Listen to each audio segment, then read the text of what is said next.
Bonsoir à tous, bienvenue sur le plateau Equinox Soir, votre décryptage quotidien de l'actualité de lundi à vendredi 19h-21h, 18h-20h Greenwich Mean Time.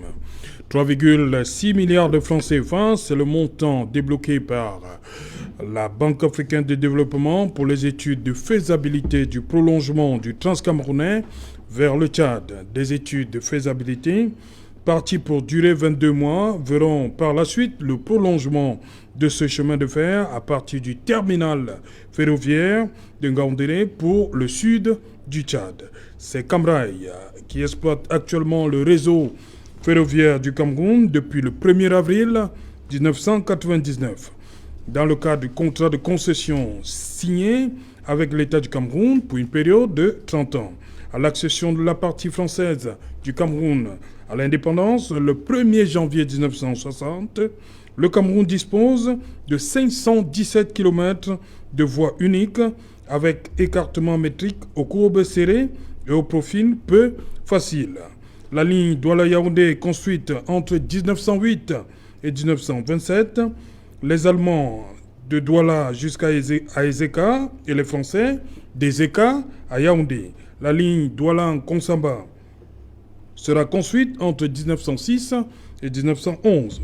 Le réseau va se développer après l'indépendance avec la construction de la ligne Yaoundé-Ngaoundéré entre 1964 et 1974. Puis à l'ouest, lors de la période de l'unification avec la pose du premier rail de la ligne Mbanga-Kumba le 23 mars 1964. Exploité jusque-là par la Régie nationale des chemins de fer du Cameroun, en abrégé Régie Fercam, l'entreprise est inscrite en 1996 dans le processus de privatisation par l'État du Cameroun, alors qu'elle présentait un déficit moyen annuel d'exploitation de l'ordre de 4 milliards de francs CFA par an entre 1994 et 1999. 38 gares sont présentes sur le réseau qui compte 658 ouvrages d'art, 2194 ouvrages hydrauliques, 35 ponts métalliques, 3 viaducs et 4 tunnels. Du fait de la privatisation des lignes Otele-Mbalmayo et Mbanga-Kumba, autrefois exploitées, ces lignes sont complètement à l'abandon et ont même disparu, madame, monsieur. Tout à l'heure, à 20h, c'est l'édition du vendredi du 20h qui sera présentée par Nadine Yambou. Tout de suite après, ce sera le débrief du journal.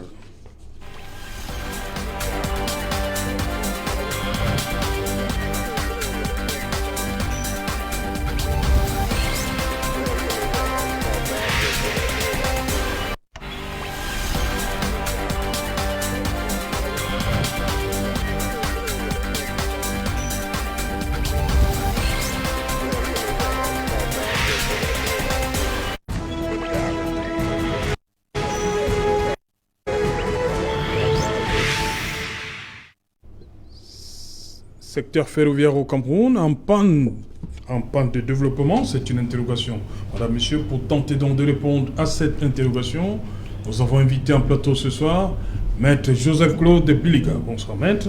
Bonsoir à vos milliers de téléspectateurs, bonsoir à vous-même ainsi qu'à vos techniciens. J'espère que je représenterai valablement mon parti, le RDPC, sur ce plateau. Voilà, merci, c'est ce qu'on souhaite.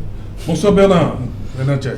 Bonsoir à tout le monde, bonsoir à Equinox Télévision. Je ne peux pas ne pas féliciter Equinox pour les nombreuses extinctions qu'ils ont eues dernièrement. Félicitations à toute l'équipe dirigeante, félicitations à Equinox, félicitations surtout à vous Serge Alain, parce que c'est vous qui êtes plus ou moins la vitrine d'Equinox Soir. Félicitations à vous tous. Voilà, ils sont de l'autre côté, hein, réalisateurs et les autres. Bien évidemment.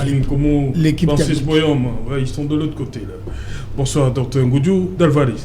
Bonsoir Serge Alain, bonsoir Maître, bonsoir Monsieur Tchaï. Moi aussi je ne manquerai pas la règle. J'ai félicité Equinox pour le grand travail qu'ils abattent pratiquement toute l'équipe malgré beaucoup de difficultés, hein, parfois beaucoup d'épreuves, nous rendons compte que Equinox se maintient, d'autant plus que ce n'est pas la première année, ce n'est pas la deuxième année, ce n'est pas la troisième année pratiquement consécutive que Equinox rafle beaucoup de prix, particulièrement Equinox Soir. Nous pensons que c'est une performance à féliciter et nous les encourageons à continuer dans ce sens-là. Cela démontre clairement que le public apprécie le travail qui est fait par l'équipe d'Equinox et, comme on dit parfois chez nous, un seul mot, continuer. C'est le leader, hein, le président de la République, qui l'a dit, il faut citer. Hein. Sinon, il sera pas exact. Sinon, le président de la République, avait dit un seul mot, continuer, et qui n'ose continuer de travailler. Voilà. Ça, c'est ça, M.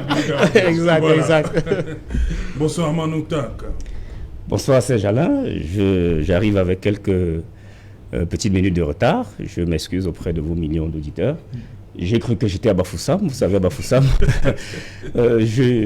lorsque je cours à 7h30, je peux démarrer ma voiture à 7h25 et arriver au lycée. Donc, je suis resté...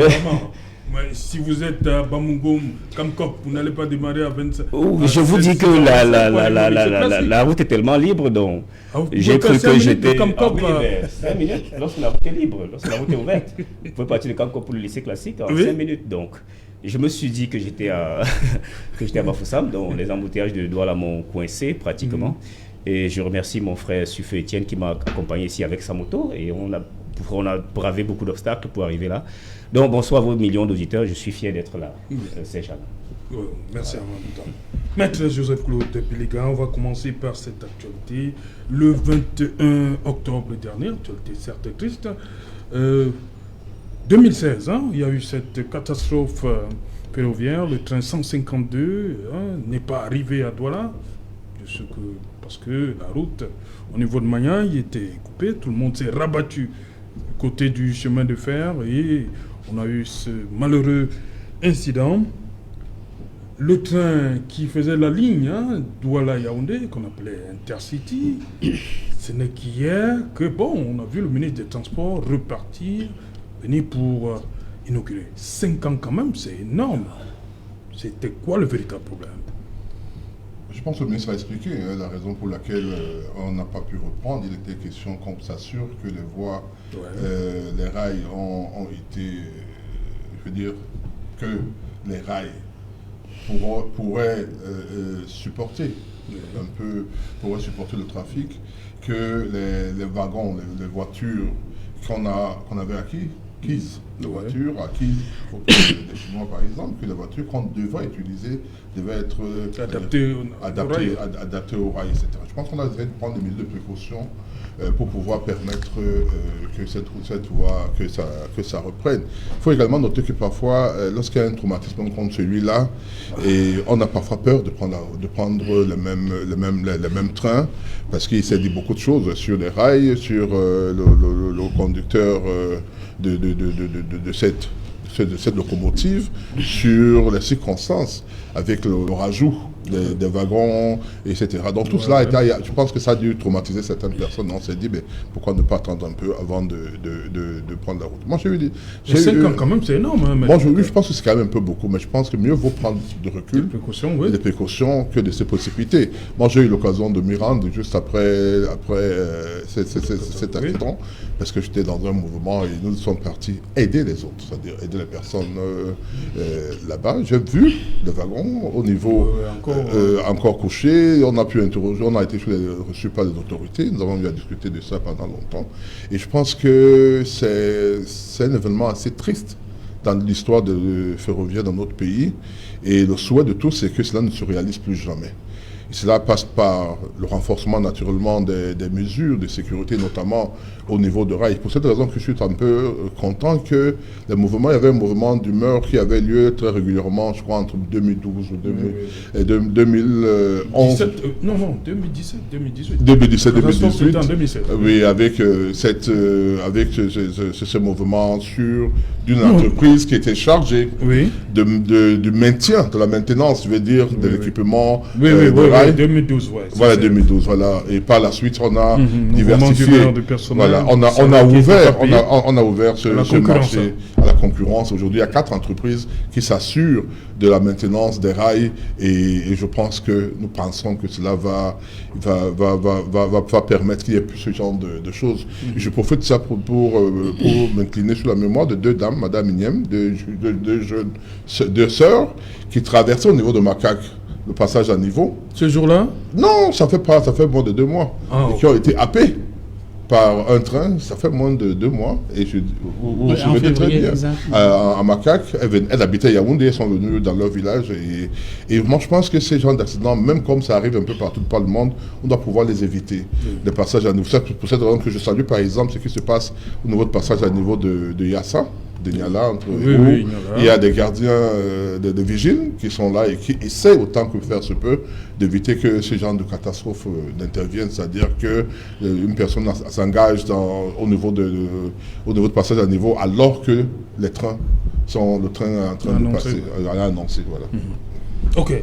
Voilà, Bernard Tchaye, cette situation, on reste sur les délais. 5 ans quand même pour mettre ça à Milan, le traumatisme. Est-ce que c'était un problème d'équipement, la catastrophe? C'était pas la surcharge, ces voitures qu'on a ajoutées? Les responsabilités ont déjà été dégagées. Oui. Tous ceux qui ont donné les ordres d'ajouter les voitures. Les voitures, oui. Parce qu'il fallait rapidement ramener les Camerounais sur Yaoundé, on les connaît.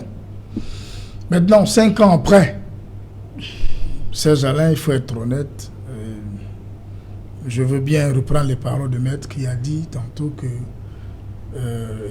cette situation a créé des frustrations et des traumatismes. Oui. Mais vous savez, quand une maison se brûle et que très rapidement vous refaites la peinture, le plafond et tout, le traumatisme s'en va immédiatement. Alors si 5 ans après, il est allé là-bas, il vous l'a dit tout vous-même, il a trouvé les wagons encore dans le cimetière. Non, pas 5 ans après. J'étais là-bas le jour où, quelques temps après l'accident. Oui. Il n'en demeure pas moins que si nous allons là-bas aujourd'hui, les wagons, ils sont toujours. Parce que j'y étais. Les wagons, ils sont toujours dans le ravin. Moi, je n'ai pas vu. C'est normal que vous ne voyez pas. C'est normal. Comment ça? Non, c'est normal. On se comprend. C'est normal. Non, c'est pas vrai. Moi, j'y vais régulièrement. Je vous dis que les wagons sont là. D'ailleurs, ces wagons servent de chambre climatisée pour les animaux qui sont en bas. Tout le monde le sait. Non, pour revenir au fait, 5 ans, c'est beaucoup. C'est vraiment tellement énorme que les populations de Maca se sont senties. Je veux dire, les populations qui ont été transportées ce jour-là dans le train, les décès, enfin, toutes les victimes, et les populations de Maca ont cru un moment qu'on les avait abandonnés. Parce que voyez-vous, il avait été décidé la construction d'une stèle où on devait nominer toutes les personnes jusqu'aujourd'hui. Maître Biligava a encore nous donné un autre 5 ans. Oui, on attend. Si on a attendu les travaux qui se sont arrêtés et pour la catastrophe de la Cameroun Airlines qui est tombée à Mbanga Pongo jusqu'aujourd'hui. Non, dans ce pays, on est habitué à attendre. Et en attendant, cela favorise que les Camerounais commencent à se dire des choses, à penser des choses, et un jour viendra où la récréation va décidément s'arrêter. Mais pour dire qu'il faut absolument que même comme ça a été aussi long, que dorénavant que l'État de ce pays arrête de toujours garder les cadavres dans leur placard. Parce que plus vite on réagit, plus vite les populations se sentent libérées, plus vite les populations, c'est-à-dire que nous, ceux qui prennent la voie ferroviaire, nous sentons quelque part une certaine sécurité. Mais si on sait que ceux qui ont été les premières victimes et que 5 ans après, rien n'a été fait pour eux, je compatis avec M. Biliga pour dire effectivement, ça fait peur. Donc, Serge Alain, il faut effectivement que quelque chose soit fait pour que ces populations soient vraiment... Et d'ailleurs, vous savez, il y a des victimes qui se plaignent encore jusqu'aujourd'hui. Et on a dit, comme vous savez, dans notre pays, une enquête a été ouverte jusqu'aujourd'hui. L'enquête n'a pas encore donné ses résultats. Il y a aussi qui se plaignent du montant. C'est tout le montant de... Tout ça, c'est les calebasses qui sont en train de faire du bruit. Mais s'il faut attendre des années pour résoudre ce problème, vraiment, je pense que prions seulement, on verra ce que le Cameroun nous réserve. Voilà, Dr Goudjou, 517 km l'indépendance, mais avec le président Ahidjo, ça a poussé quand même au vert. J'ai parlé de la ligne de l'Ouest, on appelait la ligne de l'Ouest, après cette fameuse ligne du centre, Douala-Yaoundé, commencée par les Allemands et les effets de la guerre. La Première Guerre mondiale n'ont pas permis aux Allemands d'aller jusqu'au bout, ils se sont arrêtés à Ezeka, les Français ont pris des Ezeka jusqu'à Yaoundé, mais le président Ahidjo, lui, il a pris la ligne, voilà, Yaoundé, Ngaoundéré, tout ça. Mais depuis, rien ne bouge véritablement. Mais j'ai certes commencé aussi par cette volonté et du Cameroun et du Tchad de prolonger, c'est-à-dire Ngaoundéré, le sud du Tchad, sûrement à Moundou, pour peut-être éviter le corridor par la route. Oui, Serge. En fait, le chemin de fer, c'est un élément de développement très important. Dans tous les pays sérieux, le chemin de fer n'est pas négligé. Vous avez bien fait de le dire. Et cela traduit un peu ce que notre ami M. Benachaye soulevait tout à l'heure. Si des gens font 5 ans pour se rendre à un endroit où il y a eu de nombreux morts camerounais, quelque part il y a une tâche dans leur conscience. Que ce soit les responsables étatiques ou les responsables de Camraille. Élément très simple. Il y a un contentieux, je vais revenir pour l'historique comme vous avez souligné. Oui. Il y a un contentieux qui, à mon avis, jusqu'aujourd'hui n'est pas vidé. Vous ne pouvez pas voir en train bondé à plusieurs milliers de personnes et vous faites une enquête, vous dites il y a 76 morts. Vous insultez l'intelligence des Camerounais. Surtout, vous insultez la mémoire des victimes. Jusqu'à aujourd'hui, il y a des centaines de personnes qu'on n'a pas retrouvé le corps. Comme il le dit, il y a encore des voitures qui sont en bas. Il n'y a pas assez d'appareils pour tracter jusqu'au-dessus. Il y en a encore des corps en dessous. Puisqu'en réalité, ils ne comptabilisent que ceux qu'ils ont vus. Effectivement. Mais si, vous avez vu, je crois, même c'était sur Regard Social ici, il y a un papa qui est passé.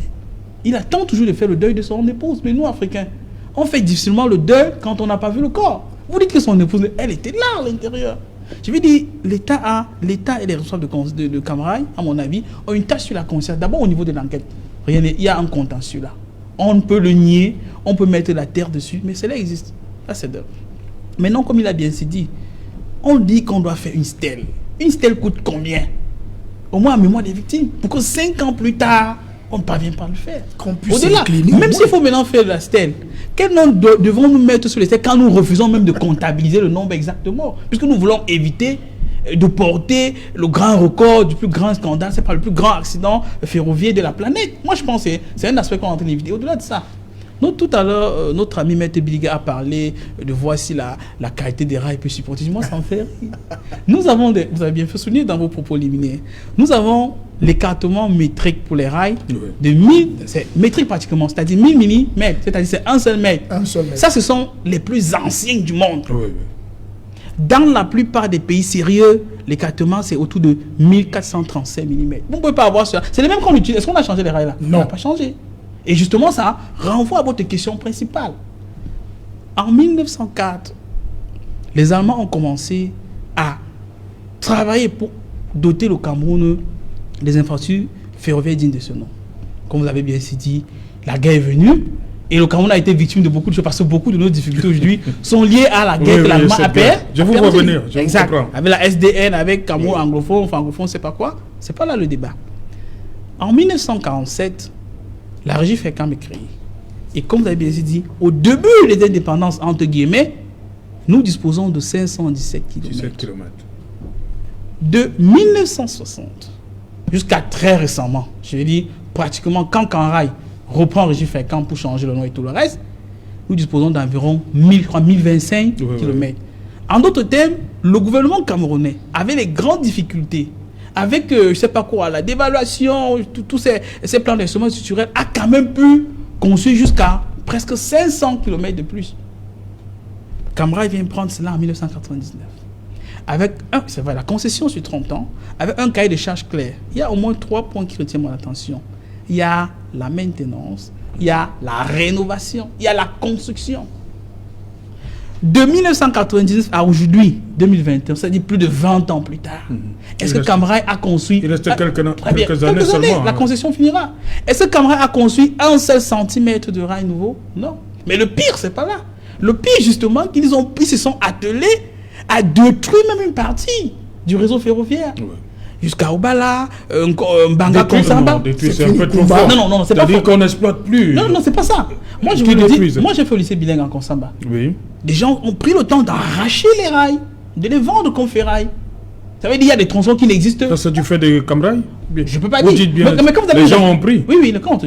Il faut faire une enquête. Oui. Quand vous avez la responsabilité de protéger un bien, si quelque chose arrive à ce bien, votre responsabilité est engagée. Non, je ne veux pas te couper. Vous ne pouvez pas. Avant que Camrail ne soit vendu, entre guillemets, avant que Camrail ne soit vendu, non, je veux dire la régie ne soit vendue, ils ont pris avec leurs techniciens le temps de faire l'évaluation de l'état des lieux. Exact. Alors, ils ont donc pris quoi? Exact. Cette partie des rails. Nous avons vu les rails être transportés et vendus comme de la ferraille. Ça, c'est d'un. Mais maintenant, le pire n'est pas là. C'est qu'en fait, nous sommes dans un état. Vous savez, à un moment, Camrail a même menacé, puis il faut bien comprendre que Camrail, Bolloré est actionnaire à 77%. C'est pourquoi je dis, on peut tirer sur Camrail, mais il y a aussi une responsabilité étatique.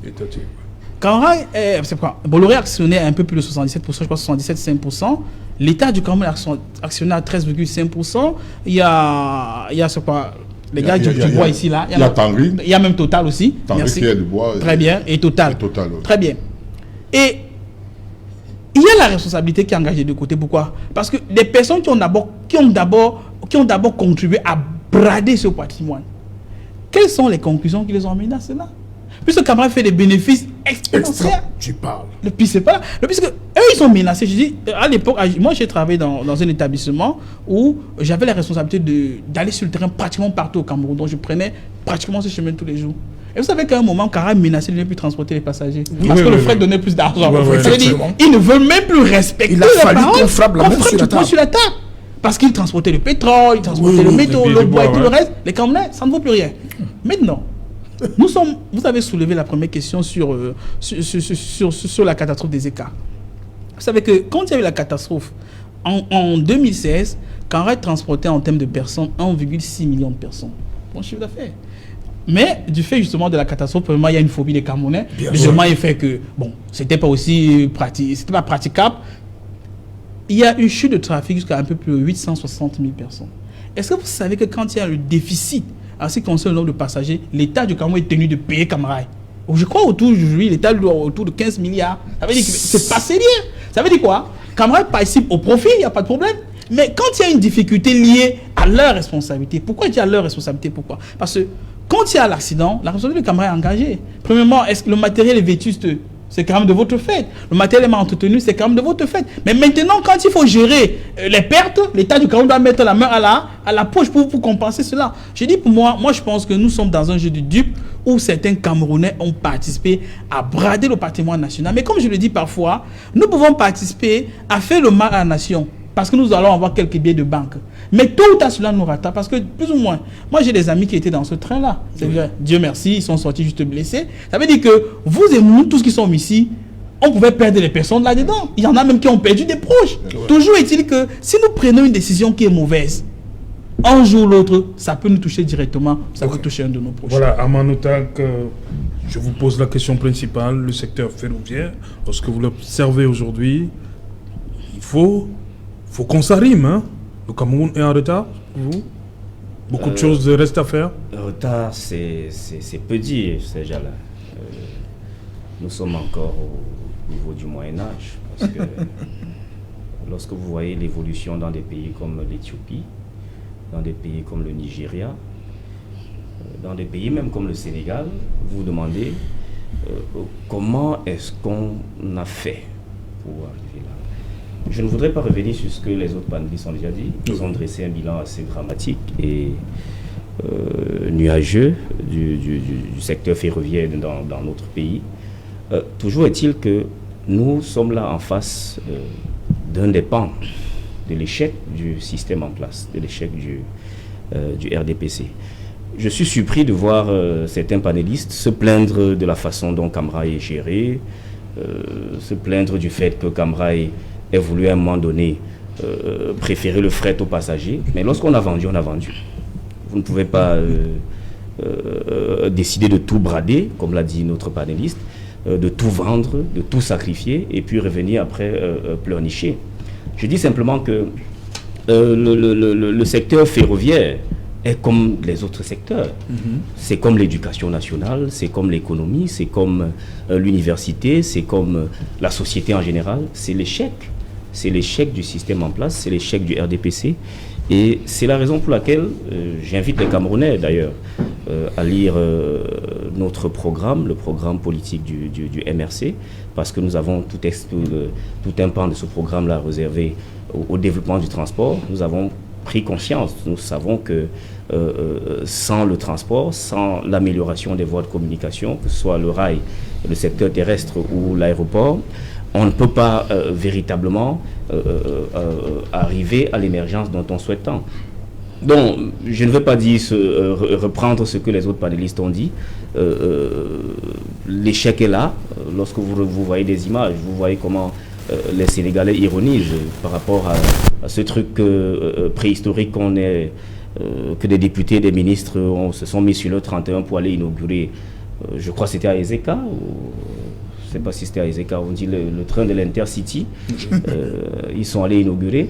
Et du coup, c'est toute l'Afrique qui se moque de nous, parce que lorsqu'on regarde ce que des personnes importantes sont allées inaugurer, on se demande, mais est-ce que ces gens se rendent compte que nous sommes au XXIe siècle? Je n'ai pas envie d'entrer dans certaines considérations, parce qu'il y a un technicien que j'ai contacté et qui m'a fait comprendre que nous ne pouvons pas encore avoir des trains de dernière génération parce que le métrage, en fait, il a expliqué un certain nombre de choses. Mais je me suis dit, ça ne justifie rien. Ça ne justifie rien. Ça ne justifie pas que nous soyons la risée de l'Afrique.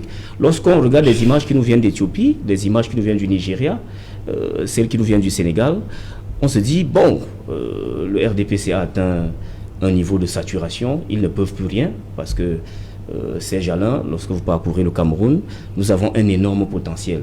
Et chaque fois qu'un Africain, que je vois un autre Africain se moquer en quelque sorte de notre pays, je me dis, ben, qu'est-ce qui n'a pas marché? Pourquoi est-ce que, avec autant de potentiel, parce que moi au moins j'ai la chance d'avoir parcouru tout le Cameroun, moi je me dis toujours pourquoi nous parlons du rail aujourd'hui. Si on prend le secteur de l'éducation nationale, ce sera la même chose. On prend l'université, c'est la même chose, les enseignements secondaires. Donc, je pense qu'il est temps que le RDPC comprenne qu'il a échoué. C'est pas Maître Biliga qui va me dire le contraire. Ils ont échoué, et avec fracas. On parle du rail comme on pourrait, autant pour moi, parler de la santé, comme on pourrait parler de l'université, comme on pourrait parler du chômage, de l'emploi. Donc, ils ont échoué, et je n'ai pas beaucoup de choses à dire là-dessus. Les autres panélistes ont dressé de façon assez sombre ce secteur-là. Je dis, c'est à tous les niveaux. C'est à tous les niveaux. Et Maître Biliga peut me prouver le contraire si je suis en déroute. Voilà, je vais d'abord commencer par cette... ça, c'est le ministre Lamine Ousmane Mey qui disait « Le chemin de fer a cette particularité d'être peu polluant. Il permet aussi de transporter à des coûts plus faibles des marchandises lourdes. » Maître Biliga, ma question est celle-ci. Est-ce que nous méritons ce que nous avons vu hier? Est-ce que le Cameroun aujourd'hui... Je vous pose une question. Je pose une question à mon fils Nouta. Nous méritons le beau stade? Voilà. Parce que j'ai entendu ici et partout taper sur le gouvernement, sur le Cameroun, pourquoi on a fait des stades, vraiment ça sert à quoi les gros stades, oubliant que le stade, c'est un facteur de développement. Ceux qui habitent les Yassa, enfin Japoma et autres, vont vous dire si le stade ne leur a pas rendu prospère, appelons ça ainsi. C'était une brousse. Les routes y sont aujourd'hui. Pour sortir de Douala, vous ne passez plus par l'axe lourd, je veux dire, par l'ancienne route. Vous passez, pour nous qui venons, par exemple, de Makepe, on a des boulevards. Il faut également dire ça, que le Cameroun avance. Il ne faut pas regarder ce que vous regardez comme le... Alors on peut, au niveau des rails. La question qu'on se pose, pourquoi les rails sont là aujourd'hui? Je vais rentrer en arrière. Jusqu'à, je crois, en 1977-78, Konsamba vivait grâce au rail, pour ceux qui ne le savent pas. Merci de le reconnaître. Alors, qu'est-ce qui fait même la troisième ville du... Qu'est-ce qui fait que Konsamba se meurt? Parce qu'il y a la route qui est arrivée. Ceux qui ne le savent pas, la route qu'on appelle la route qui va à Konsamba aujourd'hui, passait par des villes comme, passait par Bonendale, passait par Boadibo, passait par Babenga, par Bekoko, serpentait donc les Nkapa et autres. La route bitumée, Mais elle s'arrêtait, je crois, à un niveau, elle n'était pas bonne. On a fait la nouvelle route, je crois que c'est la nationale numéro, je sais pas quoi, numéro 5, qui a fait que, pour une personne qui va en Konsamba, qui va en Kapa, qui va à Bonendale, cette personne n'a plus raison, n'a plus envie de passer par le rail. Donc, prendre sa voiture calmement parce que la route permet qu'il aille avec en voiture jusqu'à Bafoussam. Voilà la cause du déclin, de l'autre. Je reprends l'autre axe. Je suis étudiant en 81, j'entre en université en 81. Pour ceux qui ne savent pas, pour aller à Yaoundé, nous dormions à la gare de Bessengela où il y a Total, Total, non loin de là où on est en train de construire la place de, comment on appelle ça, la place de la BCK. La BCK. Oui. C'est là-bas qu'il y avait la gare. Et nous allions de là-bas, et jeunes, pour prendre les voitures, les trains, on appelle ça couchette, la nuit, pour arriver le lendemain à Yaoundé, lorsque vers midi ou 13h. Je me rappelle. Vous partez de Douala à quelle heure? Autour de 20h, 21h. Vous arrivez à Yaoundé à 13h? À 13h le lendemain, mes amis dans ma génération sont là. Et il me souvient que le jour où, une fois, vers la fin de 3 ans, on était en 3e année ou en maîtrise, on commençait à arriver à 4h du matin ou à 5h du matin et on disait un événement. C'était un événement, on partait la nuit et on arrivait. Et vous ne pouviez pas oser prendre les bus ou les routes, il n'y a pas de bus. Les Savièmes autres qui faisaient Douala, Yaoundé, c'était compliqué. Au niveau de Maton, par exemple, on trouvait parfois des bobiers, etc. Voilà la réalité. Dès lors que la route, l'axe est né, naturellement, les bus ont commencé les conditions de voyage sont améliorées. Le train n'a plus été ce train qui avait cet attrait, même pour les gens de chez nous, c'est-à-dire sur l'axe Douala, Japoma, Kendek, Malimba, et en montant jusqu'à Makar et autres. Parce que même la route qui a été faite entre Boumiébel et Zeka et le Lodof a permis de désenclaver Ezeka. Moi, quand j'étais avocat stagiaire, pour aller à l'audience, je partais de très vite, très tôt. Je prenais le train qui me déposait à Ezeka et on attendait, pratiquement vers 14h, le train qui venait de Yaoundé pour nous ramener sur Douala. Aujourd'hui, quand je vais à Ezeka, à 5h du matin ou à 6h, je prends ma voiture, je vais à Ezeka. Je n'ai plus besoin de passer par le train. Voilà pourquoi je dis qu'aujourd'hui, le transport ferroviaire devient résiduel. Le transport ferroviaire des personnes devient résiduel. Parce que même ceux qui sont autour de, même ceux qui dépendent un peu du train, comme les gens de Badjob, de Kouamaleb, etc. Quand tu es à Ezeka, Badjob, Kouamaleb ou Messondo, c'est un peu très loin. Ou bien quand vous êtes de Pouma sur l'axe, vous entrez sans trop de difficulté.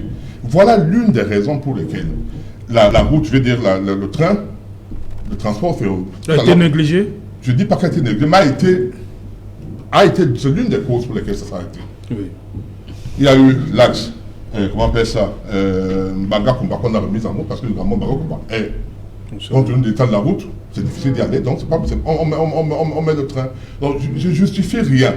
Mais j'arrive tout simplement à dire que lorsqu'on vous dit que le trafic de marchandises et le trafic que Bolloré au Cambrai privilégié, ça peut se comprendre un peu. Parce que autant, et c'est même bien pour nous autres, parce que lorsqu'il faut mettre les grumiers pour transporter les marchandises, pour ceux qui voyagent là, nous à chaque moment, on risque un accident. Parce que ces grands engins avec les phares, etc.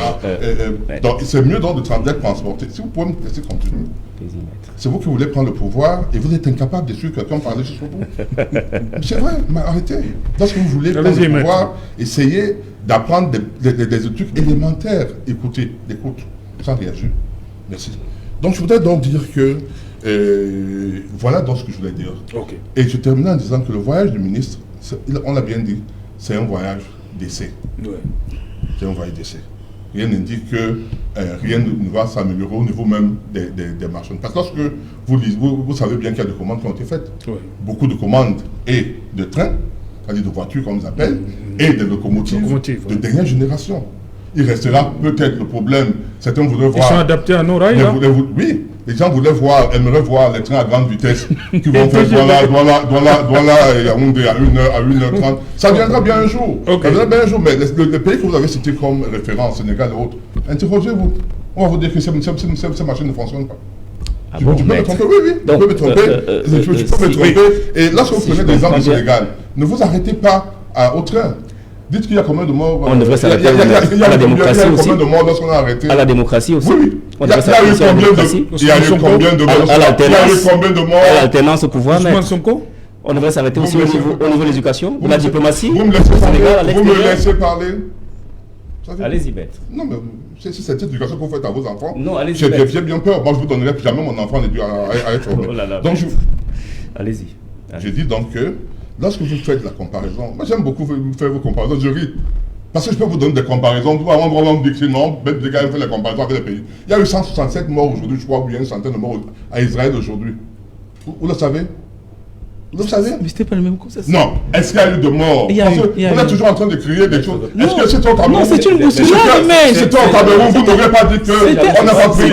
C'était au Cameroun. C'était un rassemblement religieux. C'était au Cameroun, vous n'auriez pas dit qu'on n'a pas pris les propositions pour qu'il n'y ait pas accident. Non, permettez d'abord à Dalvaris, puis après Dalvaris, un coup.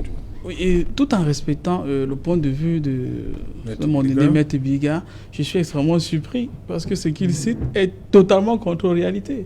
Parce que si on suit son raisonnement, quand la route passe, le rail doit disparaître. Curieusement, tous les pays dans le monde entier les pays développés qui ont assez de rails bien avancés, il y a aussi les infrastructures routières. Bien sûr. Ce qu'il dit, c'est pas conforme à la réalité. Sinon, comme l'axe Douala-Yaoundé existe, le rail développe c'est là-bas. Comme Douala, je ne sais pas quoi, Douala, jusqu'à Gaoundéré. Il y a la route jusqu'à Gaoundéré. Ouais. Pourquoi les rails existent alors? Ce que je vais dire, moi, en tant qu'une personne qui a vécu en Konsamba, jusqu'au début des années 90, ça fonctionnait les rails en Konsamba. Qu'est-ce qui s'est passé?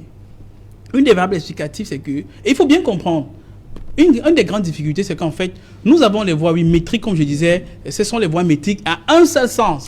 Dans les pays sérieux, c'est dans deux sens. C'est-à-dire aller retour. C'est pourquoi il y a souvent des... Très bien. Au niveau des écoles. Il faut des croisements. Il faut attendre. Maintenant, et il faut comprendre que dans la philosophie du colon, quand il faisait les rails, c'était en réalité pour sortir les matières premières de l'Interland vers le port, notamment vers le port de Douala. Donc, ce n'était pas forcément pour le bien-être de la population. Mais curieusement, ceux qui sont venus après ont maintenu cette même politique.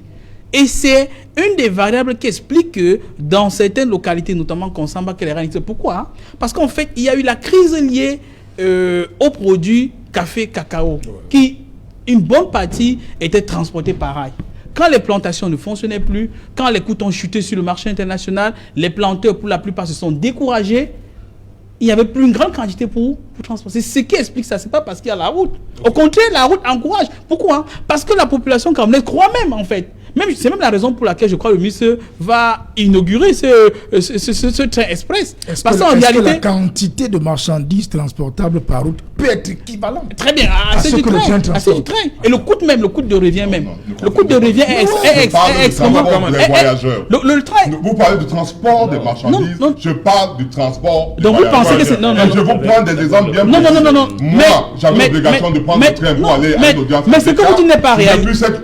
Si je vous parle des faits... Non, mais les faits... Non, parce que les chiffres... Mais vous n'êtes pas le monde entier, mais... Non, je dis que je ne suis pas le seul. Non, c'est pas de vous. Voici comment ça se passe, mais... Je prends des exemples simples. Voici on va revenir. Le chiffre global de Camrail, c'est 41 milliards pour le fret, 6 milliards pour les personnes. Donc, vous ne pouvez pas dire que... C'est promis, on va revenir. Amand Nouta, gardez vos arguments. Bernard Tchaye. On va revenir après le 20h de Nadine Diambo. Mais avant cela, une page de pub. Nous vous félicitons pour les progrès réalisés dans votre parcours, pour tous vos efforts. Tout en prenant soin de votre famille, vous n'avez pas renoncé non plus à prendre soin de vous-même. Nous vous félicitons, vous et toutes les mamans Molflix. Vous êtes toujours le numéro 1. Désormais, le choix numéro 1.